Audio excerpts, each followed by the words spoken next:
Today we're at the home of Fairfax County Master Gardener Carlotta, and we also have with her her extension agent Adria. And today we're going to talk to Carlotta about growing figs in the garden.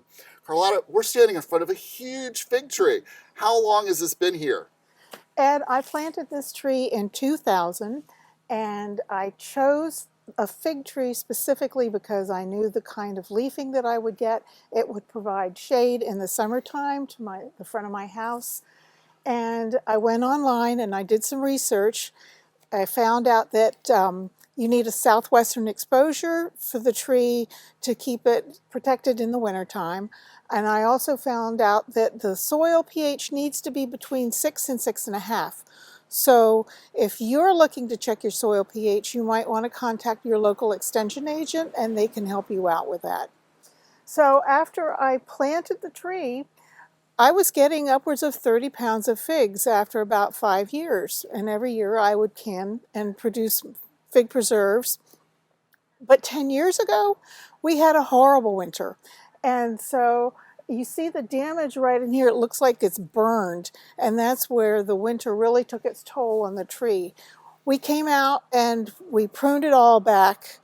And sure enough, the tree was established enough that it was able to come back. And you see these suckers still coming up, but the tree itself is almost as tall as the house. When it first died back in that one winter, it wasn't even as tall as the front window here in the bay. Since that time, the tree has grown, and this year alone, I harvested 40 pounds of figs and canned them. Wow, 40 pounds of figs. So, Adria, we're talking a little bit about winter protection. What can you tell us about protecting figs and growing figs in particularly this Northern Virginia area? Yeah, absolutely. In Fairfax County, we're in Zone 7B here, Okay. so we're kind of marginal for fig survival in the winter months. But we've had a lot of mild winters since 2014, since the freeze that you had. But protecting figs in the winter months can be as easy as simply siting the tree on the southwest exposure of your house. If you don't have that ability to put it on that side of your house, or if it's just in a cold region, you can wrap the tree, pull those smaller branches together and wrap it with burlap or some frost cloth. That will allow moisture to get in and out. And then also filling that enclosure with shredded leaves. Those shredded leaves will insulate the tree. You could also use chicken wire and fill it with shredded leaves as well. Other things that you might look at your house, in your yard. Here there's a sidewalk that also insulates the tree. So there's hardscaping. There might be a brick wall that you could utilize to insulate and have heat that will radiate off of that.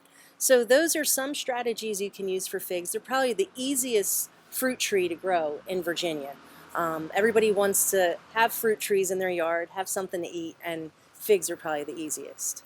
So, Carlotta, segueing from that, how easy is it to grow this fig? You talked about the soil pH and siting it properly. What other things do you do to take care of it? I ignore it. I just kind of let nature take its course.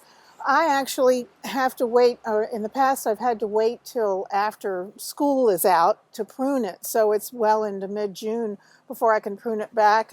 My husband is on me about making sure it doesn't go over the sidewalk and the neighbor's house and everything like that. But usually I just leave it alone, and then we start picking usually about mid-August is when the figs ripen up. Okay.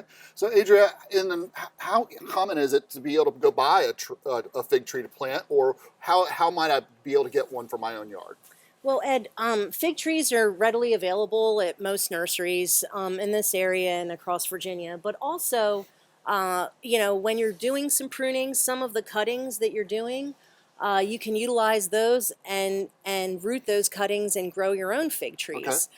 Figs don't need to be grafted. They're not a fruit tree that need that grafting.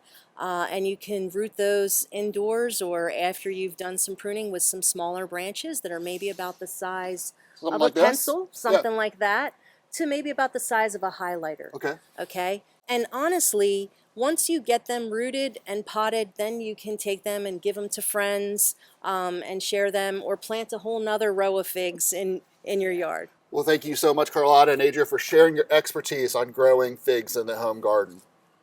For From the Ground Up, I'm Ed Olsen. For more information about growing figs, reach out to a local master gardener. See you next time.